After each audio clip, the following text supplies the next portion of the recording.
Por que focar em ter as melhores pessoas no time? Quando eu penso num processo seletivo de uma empresa júnior, Engenheiros Sem Fronteiras, Enactus, Liga, Centro Acadêmicos, outras entidades estudantis, me vem em mente algumas experiências que eu tive planejando e executando o processo seletivo e o marketing do processo seletivo. E também algumas conversas que eu tive com alguns líderes de organizações estudantis que eu vou trazer aqui para você também. É bem comum, no curto prazo, quando nós selecionamos as pessoas para o nosso time e aquelas pessoas que entraram, elas têm alguns comportamentos que são mais disfuncionais, que há bastante energia gasta com esses membros. Geralmente, há um retorno negativo em relação ao resultado que esse membro entrega durante todo o ciclo, toda a experiência que ele está tendo dentro da organização, se comparado a esses planos de reversão que a gente tem para esse membro que entrou e já tinha alguns comportamentos disfuncionais. Eu acredito que você já deva ter passado por essa situação também, de ter um estresse um pouco mais alto ali dentro do time quando tem aquele membro que está complicando a situação. E é claro, depois disso começam-se as conversas de corredor ali, os membros começam a conversar sobre aquele membro disfuncional, fazendo fofoca, e a coisa começa a ficar um pouco mais feia aí dentro da organização, né? Eu queria dizer que eu não vivi essa situação nas organizações que eu fiz parte, mas isso é bem recorrente. E o que acontece quando chega no médio e no longo prazo toda a situação de ter colocado esse membro disfuncional? Cara, ele vai querer assumir os cargos de liderança. E aí, uma vez conversando com uma organização estudantil, eles comentaram que o estresse dentro do time foi tão grande e as pessoas estavam tão desconectadas entre si que começou a construir silos dentro da organização. Parte dos membros queria que alguns membros fossem eleitos diretores e a outra parte apoiava aqueles membros que eram mais disfuncionais. Até que o professor conselheiro desse time teve que correr atrás ali e decidir quem que ia ser o novo presidente, os novos diretores dessa organização. Tamanha bagunça que estava rolando ali, né? Uma outra coisa que acontece muito frequentemente quando esses membros estão dentro do time é que pode acontecer dos membros que são mais engajados dentro do time perderem o interesse em estar dentro da organização. Poxa, você está ali no time faz bastante tempo, você tem todos os valores que a organização prega, você sabe que aquele propósito da organização está muito conectado com o seu, e entrou aquela galera que não faz menor sentido na organização. Isso com certeza mina aquele engajamento dos membros que são mais relevantes para a organização. E eles tendem a sair do time por não compactuarem com esse novo caminho que a organização está arrumando. Um outro BO que também acontece é que os membros começam a internalizar comportamentos ruins dentro do time. E um exemplo que vem muito à minha mente é de uma outra organização que eles selecionaram alguns membros que não tinham nada a ver com a organização, tinham comportamentos ruins, e o tempo que eles ficaram dentro da organização foi suficiente para manchar o nome da organização para outras pessoas que estavam no campus dessa organização. Então era bem comum de ouvir das pessoas que não estavam no time e sabiam tudo que estava rolando ali dentro, que as pessoas que estavam no time eram tóxicas, que não fazia tanto sentido entrar naquela organização. E o duro é que essas pessoas saíram do time e demorou ali um ano e meio para a organização levantar a sua reputação novamente para que a galera não achasse que era de fato aquilo. Imagina quantas pessoas boas foram perdidas no processo seletivo por causa dessa situação. Tudo isso porque alguns membros que não eram para ter entrado dentro do time, eles estavam lá dentro. Tá, mas vamos deixar essa parte de negatividade de lado e vamos conversar sobre o que acontece quando boas pessoas entram no time. Primeiro ponto é que é muito mais fácil de se trabalhar, pois o novo membro ele já tem ali aqueles comportamentos que são mais parecidos com quem já está na organização. O trabalho ele também é mais significativo, porque esses novos membros também estão conectados com o propósito do time. E juntando esses bons comportamentos e o propósito alinhado com o do time, é aí que é gerado mais resultado. Porque todo mundo está em sinergia e deixa de lado aquelas picuinhas, né? Aqueles problemas comentados aqui de curto e médio prazo que reduzem o engajamento dos membros do time e principalmente daqueles que são mais ligados à organização. E é por isso que hoje nós vamos conversar sobre as fases de um processo seletivo, para que você consiga preparar e selecionar as melhores pessoas para o seu time. Hoje nós passaremos por exemplos de primeira, segunda, terceira fase de processo seletivo e vamos disponibilizar para você uma lista de perguntas para entrevistas de processo seletivo para você usar na sua organização. Antes da gente começar a falar sobre essas fases do processo seletivo, eu quero alinhar uma coisa com você. Quais são as 3 características de um bom processo seletivo? Um bom processo seletivo, ele é enxuto. Ele não ocupa o tempo todo de todos os membros do time para fazer a realização dele. E justamente por isso, o time ainda continua executando as outras atividades que estão ligadas ali ao resultado final da organização. Ou seja, o processo seletivo continua rolando ao mesmo tempo que todas as operações do time continuam ao mesmo tempo. Uma outra característica de um bom processo seletivo é ter um lead time baixo. Ou seja, entre iniciar o planejamento do processo seletivo e finalizá-lo, esse tempo é mais curto, né? Ao invés de demorar 6 meses para fazer esse processo, você está pensando ele, idealizando e finalizando ele em 3, por exemplo. Isso faz com que o foco da organização seja por mais tempo em outras atividades que são mais ligadas ao fim e o propósito da organização. E por último, um bom processo seletivo seleciona bem as pessoas. Parece um pouco óbvio,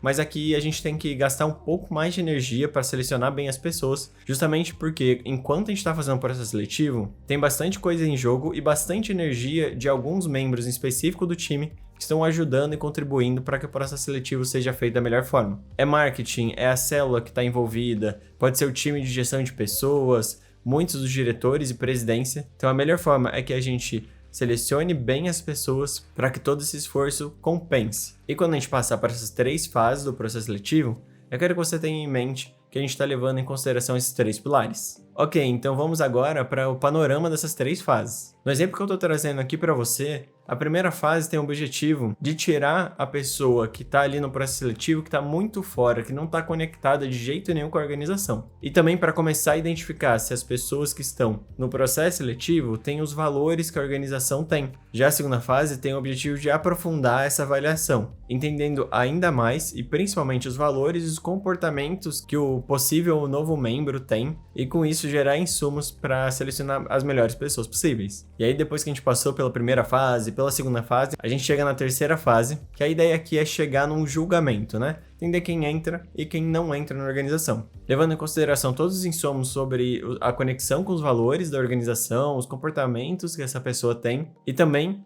com menos importância, as hard skills, né? Aquelas habilidades mais técnicas. Ah, mas e o processo trainee? Eu tô focando nesse processo seletivo nessas 3 fases, porque na minha opinião, o processo trainee ele funciona melhor quando há poucos candidatos, algo como menos de 40 candidatos ali para essa organização. A gente não precisa gastar tanto tempo assim em 3 fases de processo seletivo. Vale a pena mais fazer 2 fases, por exemplo, e aí já colocar as pessoas para um processo trainee que dure 1 mês, e aí a partir disso avaliar elas, né? Então, para não perder tanto tempo com o processo seletivo e seguir as nossas diretrizes de ser enxuto e ter um lead time baixo. E também, todas essas 3 fases, elas têm objetivos em específico. E todos esses objetivos, também têm que ser passados quando a gente está fazendo um processo trainee. Então, leve em consideração, adapte a sua realidade para que você consiga selecionar bem as pessoas. Então, vamos começar aqui pela primeira fase, a de apresentação. A ideia aqui é reduzir o trabalho para as próximas fases. Se a gente tem muitos candidatos ali, 200, 300, vai ser muito difícil avaliar eles com uma qualidade muito boa. Então a gente tira aí a galera que talvez não faça tanto sentido para a organização desde esse início, para que as outras fases elas sejam melhores, né? Elas consigam cumprir seu propósito de conseguir avaliar bem as pessoas que estão nelas. E aí, justamente por essa característica, o interessante aqui é que a gente faça uma primeira fase do processo seletivo que seja fácil ali para o candidato fazer, né? Que ele não tenha tanta demanda, bem como o time não tenha muito trabalho para executar ela, justamente para fazer ali a primeira peneira, né? Então o formato que é possível é ter uma dedicação ali de 30 a 60 minutos do candidato, em que ele envia um documento, em que a gente busca entender como que o candidato ele lida com desafios e o que ele valoriza a partir de exemplos reais. E a gente pode fazer isso a partir de um envio de um áudio, por exemplo, ou de um texto também para a gente utiliza esse documento para começar a pegar um pouco mais de informação. E para ajudar nessa primeira fase, eu trago a metodologia STAR. Essa é uma metodologia que eu já utilizei, eu sei que ela funciona bem para esse tipo de avaliação, e que é um acrônimo para 4 palavras: situação, tarefa, ação e resultado. Então, digamos que a pessoa vai escrever um texto ali sobre o desafio e para a gente entender o que ela valoriza, né? A gente pede para ela trazer primeiramente a situação, que é o contexto onde a história que ela vai contar para a gente se passa. Em tarefa, é o que ela tinha que fazer. Qual que era aquele desafio a ser superado? Em ação, a pessoa coloca o que ela fez de fato. Como que ela agiu para superar aquele desafio. E aí, por fim, é colocado o resultado. O que aconteceu? Qual que foi o resultado gerado por aquela ação? Com 2 ou 3 histórias que um candidato te entregue, já dá para ter bastante informação sobre ele. Acredita em mim, funciona super bem. E se você não conhecia essa metodologia STAR, ou essa explicação tá te ajudando, deixe seu like para esse conteúdo chegar a mais gente. Passando pela primeira fase, nós vamos para a segunda fase, que pode ser feita a partir de um case. Aqui o principal objetivo é gerar insumos sobre os valores e comportamentos que a pessoa tem. E para isso, podem ser separados ali 1, 2 semanas para a pessoa trabalhar em grupo, um case para resolução de uma dor conhecida pela organização e que esteja ligado ao propósito final do time. Então, se você ali é um time Enactus e tem um projeto social relacionada à parte de reciclagem, ou com idosos, ou com pessoas ali que estão em escolas, é interessante que o case ele seja conectado ao seu propósito final. Mesma coisa acontece para uma empresa júnior, uma liga e assim por diante. É bem importante conectar com o propósito do time, porque aí a gente já vai vendo como que a pessoa interage com aquele tema, né? Se ela está realmente conectada com o propósito do time. E aí, como a ideia do processo seletivo é ser enxuto e avaliar bem as pessoas, a gente tem que balizar o quanto de pontos de contato, né? Quantas vezes a gente encontra esses candidatos de forma a não ter muito trabalho, ao mesmo tempo que consiga avaliar bem. O formato que eu já experienciei e que funcionou bem é de ter um contato obrigatório com o grupo de mais ou menos 1 hora e uma apresentação do case ali mais bem definida para que você consiga avaliar melhor. Então você tem ali a parte de como as pessoas trabalham em grupo, você pode olhar ali um pouco do WhatsApp dessa galera trabalhando e também tem a apresentação para ter insumos ali sobre aquela galera que está como candidato. E aí, por fim, a gente chega na terceira fase, né? A fase de entrevista. O objetivo aqui é chegar a um julgamento sobre o candidato e facilitar na hora que nós vamos decidir quem vai entrar ou não na organização. Então o formato é 1 hora de entrevista com aquele candidato, com um roteiro de perguntas bem definidas e 2 avaliadores, para cada um deles conseguir se apoiar, tirar as dúvidas e chegar a um julgamento um pouco mais sem viés. E como que funciona esse roteiro de perguntas? Aquelas perguntas de abertura para a pessoa ficar mais tranquila dentro da entrevista e estar mais vulnerável para responder as outras perguntas. Aquelas para avaliação dos valores e comportamentos que a gente espera que aquele membro tenha dentro da organização. Aquelas perguntas sobre relacionamento com a área, para entender se a área que a gente está esperando que essa pessoa entre dentro da organização tenha características parecidas com esse membro, para que o match entre a galera que vai trabalhar junto seja melhor. E por último, as perguntas de habilidades técnicas. E aqui vai uma dica de ouro. Evite perguntas abertas e procure por histórias. Substitua aquelas perguntas tipo: o que você faria se você atrasasse uma entrega? Por: me conta um pouco como que foi a última vez que você precisou fazer uma entrega grande. Aqui a gente está dando um contexto mais bem definido em que a pessoa vai contar o comportamento que ela teve com uma atividade real e não o que ela acha que seja ideal. E aí, a partir disso, a gente consegue entender se aquele comportamento que a gente espera já é internalizado dentro do membro ou não. Quando a gente pergunta o que você faria, as pessoas tendem a procurar aquela resposta que a gente, como avaliador, quer. E é justamente aquilo que a gente não quer dentro de uma entrevista. O que a gente quer é mais da realidade, dos comportamentos e valores que aquela pessoa tem dentro da organização, para ver se dá match com o time. E aqui vai uma segunda dica de ouro. Compile as entrevistas de jeito certo. Substitua aquela transcrição do que a pessoa está falando pelos julgamentos que os avaliadores estão tendo ao momento que a pessoa vai respondendo as perguntas. A ideia da entrevista é que as pessoas que estão avaliando estejam preparadas para conseguir fazer a avaliação desse candidato e pegar naquele momento o julgamento sobre essa pessoa. É muito mais importante que essa pessoa que está avaliando traga esse julgamento do que transcreva todo o conteúdo ali para ser pensado numa outra reunião se aquele candidato é bom ou não para o time. Porque só por texto, e ainda mais depois de um tempo, a gente perde informações relevantes sobre aquilo que a gente está avaliando. Então substitua essas transcrições por juízo de valor dentro dessa avaliação. E com certeza, quando você for fazer esse juízo de valor, coloca a comprovação que fez você pensar nesse juízo. Um exemplo: o membro não tem características de liderança. E isso foi comprovado porque dentro ali da entrevista, numa pergunta que ela foi específica e que geralmente as pessoas respondem coisas